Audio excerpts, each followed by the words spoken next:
എല്ലാവർക്കും നമസ്കാരം. ഏപ്രിൽ 9 കേരള നിയമസഭാ തെരഞ്ഞെടുപ്പ്. ഇന്നലെ തിരഞ്ഞെടുപ്പ് തീയതി പ്രഖ്യാപിച്ചപ്പോൾ തന്നെ LDFിലെ പ്രബല ഘടകകക്ഷികളായ CPMഉം CPIയും അവരുടെ സ്ഥാനാർത്ഥികളെ പ്രഖ്യാപിച്ചു. ഭാരതീയ ജനതാ പാർട്ടി ഇന്ന് 47 മണ്ഡലങ്ങളിലുള്ള സ്ഥാനാർത്ഥികളെ ആദ്യ ലിസ്റ്റ് പ്രഖ്യാപിച്ചു കഴിഞ്ഞു.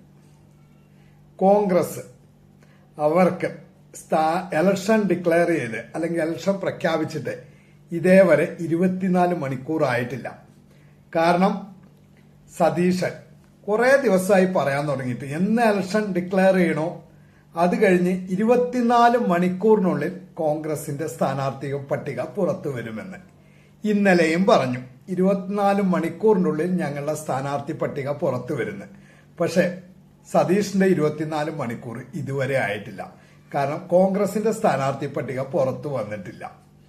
അവര് ഇപ്പോഴും ഡൽഹിയിലും തിരുവനന്തപുരത്തും അവിടെ ഇവിടെ ആയിട്ട് ചർച്ച നടത്തിക്കൊണ്ടിരിക്കുകയാണ്. സ്ഥാനാർത്ഥികളെ MPമാർക്ക് സീറ്റ് കൊടുക്കണോ, കെ സുധാകരന് സീറ്റ് കൊടുക്കണോ, ഇനി ഏതോ ആരൊക്കെ CPM പുറത്തേക്ക് വരും, അവർക്ക് ആർക്കൊക്കെ സീറ്റ് കൊടുക്കണം എന്നുള്ള ചർച്ചകൾ നടത്തി വിസ്മയം നടത്തിക്കൊണ്ടിരിക്കുകയാണ് സതീഷിന്റെ വിസ്മയം മിക്കവാറും ഈ ഇലക്ഷൻ റിസൾട്ട് വരുമ്പോൾ രാഷ്ട്രീയം നിർത്തി വനവാസത്തിന് പോവാനുള്ള വിസ്മയമായിരിക്കും. BJPയുടെ 47 സ്ഥാനാർത്ഥികൾ, 47 മണ്ഡലങ്ങളിലെ സ്ഥാനാർത്ഥികൾ എല്ലാവരും ഒന്നിനൊന്ന് മെച്ചമുള്ള സ്ഥാനാർത്ഥികളാണ്. ഈ സ്ഥാനാർത്ഥി ലിസ്റ്റിൽ നിന്ന് തന്നെ എടുത്തു പറയാവുന്ന കാര്യം, കേരള നിയമസഭയിൽ ഇപ്പോൾ BJPക്ക് പ്രാതിനിധ്യം ഒന്നുമില്ല. കഴിഞ്ഞതിന്റെ മുമ്പത്തെ നിയമസഭാ തെരഞ്ഞെടുപ്പിലായിരുന്നു O രാജഗോപാൽ ഒരു MLA ഉണ്ടായിരുന്നത്. ഈ നിയമസഭയിൽ BJPക്ക് പ്രാതിനിധ്യമില്ല. പക്ഷെ ഇന്ന് അവരിറക്കിയ 47 പേരുടെ 47 മണ്ഡലങ്ങളിലെ ലിസ്റ്റിൽ നിന്നും 100% ഉറപ്പായിട്ടും 4 സീറ്റ് ഉറപ്പാണ്. ക്രോസ് വോട്ടിംഗ് നടന്നില്ലെങ്കിൽ 4 സീറ്റ് 100% ഉറപ്പ്. ക്രോസ് വോട്ടിംഗ് നടന്നില്ലെങ്കിൽ, കാരണം കേരളത്തിലുള്ള ഒരു സംഭവമാണ് ഈ ക്രോസ് വോട്ടിംഗ്. ഏതെങ്കിലും BJP സ്ഥാനാർത്ഥികൾ ജയിക്കുകയാണെങ്കിൽ അവിടെ രണ്ടാമത് വരുന്നത് LDF ആയാലും ശരി UDF ആയാലും ശരി, ഇവർ അങ്ങോട്ടും ഇങ്ങോട്ടും വോട്ടുകൾ മറിച്ചു കൊടുക്കുക. ഇപ്പൊ BJPയുടെ ഒരു സ്ഥാനാർത്ഥി ജയിക്കുന്നുണ്ടെങ്കിൽ അവിടെ രണ്ടാം സ്ഥാനത്ത് വരുന്നത് LDFന്റെ സ്ഥാനാർത്ഥിയാണെങ്കിൽ UDFന്റെ ആൾക്കാർ ഈ LDFന് വോട്ട് കൊടുത്ത് BJPയുടെ വിജയം ഇല്ലാതെയാക്കുക. അങ്ങനെയുള്ള ക്രോസ് വോട്ടിംഗ് ഇപ്രാവശ്യം നടന്നിട്ടില്ലെങ്കിൽ 100% ഉറപ്പാണ് കേരള നിയമസഭയിൽ 4 MLAമാര് ഉറച്ച കേസാണ്.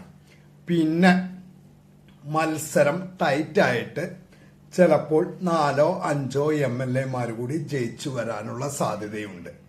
എന്നാലും ഈ 4 പേര് ഉറച്ച പേരുകളാണ്. അതിലെടുത്തു പറയേണ്ട ഒന്ന് ശോഭാ സുരേന്ദ്രൻ, BJPയുടെ ജനകീയ മുഖം, പെൺപുലി ശോഭാ സുരേന്ദ്രൻ പാലക്കാട് മത്സരിക്കുന്നു.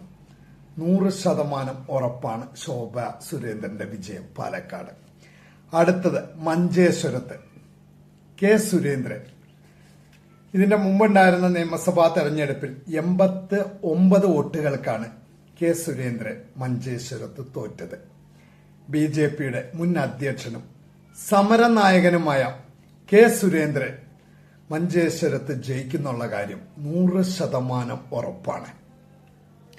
അടുത്തത് നേമം മണ്ഡലത്തിൽ BJPയുടെ ഇപ്പോഴത്തെ അധ്യക്ഷൻ രാജീവ് ചന്ദ്രശേഖരൻ, അദ്ദേഹവും അവിടെ ജയിച്ചിരിക്കും. 4ാമത്തെ സീറ്റായിട്ട് കഴക്കൂട്ടം മുൻ കേന്ദ്രമന്ത്രിയായ മുരളീധരൻ, അദ്ദേഹമാണ് കഴക്കൂട്ടത്ത് മത്സരിക്കുന്നത്. അദ്ദേഹവും ജയിച്ചിരിക്കും 100%. ഇങ്ങനെ 4 സീറ്റുകളാണ് ഗ്യാരണ്ടി സീറ്റുകളായിട്ട് BJPയുടെ ഇപ്പോൾ ഉള്ളത്, 4 അത് കഴിഞ്ഞു കഴിഞ്ഞാൽ നല്ല മത്സരങ്ങൾ നടന്ന് ജയിച്ചു വരാനുള്ള സീറ്റുകൾ വേറെയുമുണ്ട്. അതിലൊന്ന് മലമ്പുഴ C കൃഷ്ണകുമാർ. മലമ്പുഴയുടെ സിറ്റുവേഷൻ നമുക്കിപ്പോൾ അറിയാം. UDFന്റെ മിക്കവാറും സ്ഥാനാർത്ഥിയായിട്ട് VS അച്യുതാനന്ദന്റെ സന്തത സഹചാരിയായിരുന്ന സുരേഷ് ആയിരിക്കും. കഴിഞ്ഞ എത്രയോ കാലമായി VS അച്യുതാനന്ദൻ എന്ന മുൻ മുഖ്യമന്ത്രിയുടെ സന്തത സഹചാരിയായി CPM-കാരനായി ഉണ്ടായിരുന്ന സുരേഷ്, അദ്ദേഹമായിരിക്കും CPM-ന്റെ കോട്ടയായ മലമ്പുഴയിൽ UDF-ന്റെ സ്ഥാനാർത്ഥിയായി വരിക. അതുകൊണ്ട് CPM-ന്റെ വോട്ടുകളിൽ നല്ലൊരു വിള്ളൽ ഉണ്ടാവാനുള്ള സാധ്യതയുണ്ട്.